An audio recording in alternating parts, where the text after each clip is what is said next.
before I even get started, I got to say, I love being out here. This is a great part of the country. It's very different from Utah. Like for instance, I was riding the air tram at San Francisco Airport, and I saw these big signs that said, "Keep our skies clean.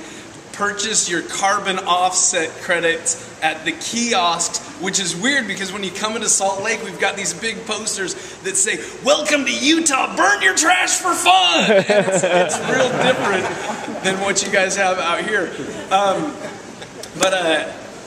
The first book I'm going to talk about is the book Made to Stick.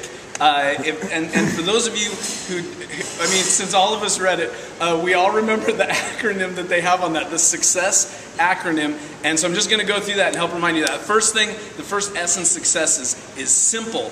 And they've got some ways, they present some ideas, the Heath brothers present some ideas in that chapter on how to communicate your simple idea in a simple way. And one of the things that they talked about was creating a high concept pitch for your idea. The example in the book was the movie Speed. What is Speed? It's Die Hard on a bus. I came up with a high concept pitch for Verisage. What is Verisage? It's Braveheart for accountants and lawyers. Yeah. All right? You know, they may take our time. They may eat our substance in 15-minute increments, but they'll never take our intellectual capital that is ours to invest wherever we choose. Yeah.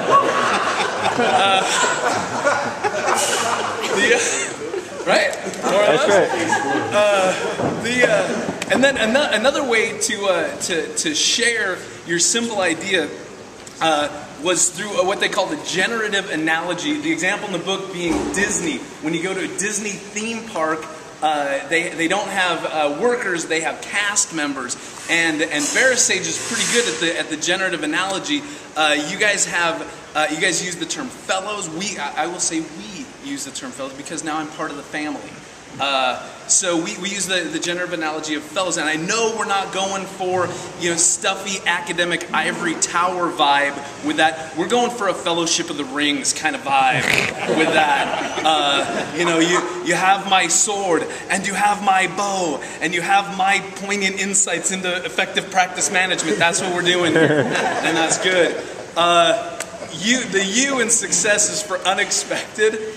And there's two parts to this. The first part is to get their attention. They say you get their attention through surprise, and you surprise people by breaking their guessing machine. Do you guys remember them saying that? You break their guessing, and he explains the guessing machine. It's your brain with all of the schema, all of the pre-recorded collections of information. That's your guessing machine. That's what you need to break. So apparently, to make your idea sticky, you need to start your presentation by saying something like this, going, "Hey, how you doing?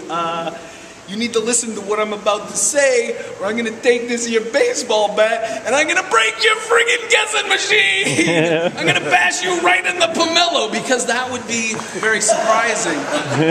Get somebody started with that. After you get their attention through surprise, they say keep their attention through creating a mystery. And which made me think about something that happened in the past. What does Lady Gaga, a midget drywaller, and the shake weight have to do with creating a mystery?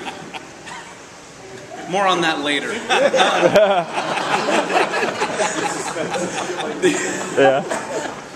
Then they talk about the first C in success is concrete.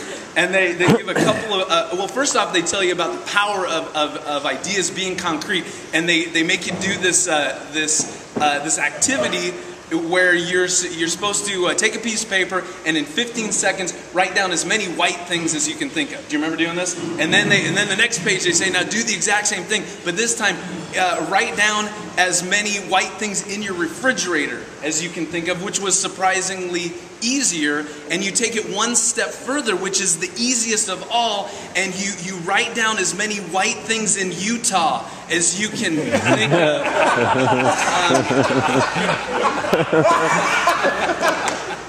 And it's we're not very diverse. Another thing with concrete, they give this example, an example of Saddleback Church in Irvine, California, where this church, a church very effective in what they're doing. They've created a picture, a detailed picture of the kind of person that they're trying to reach, and they called that person Saddleback Sam. And that idea of this concrete picture has been very effective in a lot of different areas. Like, for instance, you might remember Southern Baptist Bodine, or Al-Qaeda Carl, or Scientologist Bleep Blop Blurp. I told that joke to my wife, and she said, Greg, you're going to California. There might be some Scientologists there that you might offend. And she honestly did this. Just said, no wait. Scientologists aren't that into math. So that was that. The E for success is emotional. You got to make it an emotional appeal. And one of the things that they talk about, and that is to appeal to people's identity, which again, Verisage does quite well. There's a quote in Ron says this in The Firm of the Future. He says, "The real ancestor of the hourly rate is the labor theory of value first posited by Karl Marx," and it's so close to this appeal to identity. You just got to tweak it and come out and say it. You're not some kind of pinko commie, are you? Because that would really drive it home if you do that. Let's see. Oh, the other emotional appeal. They talk about Maslow's hierarchy of needs, and they say to avoid Maslow's basement, which is excellent advice. It's right up there with watch your step in Pavlov's backyard. So good thing to remember. And then the end of the acronym success is stories, and I don't have a joke about that. So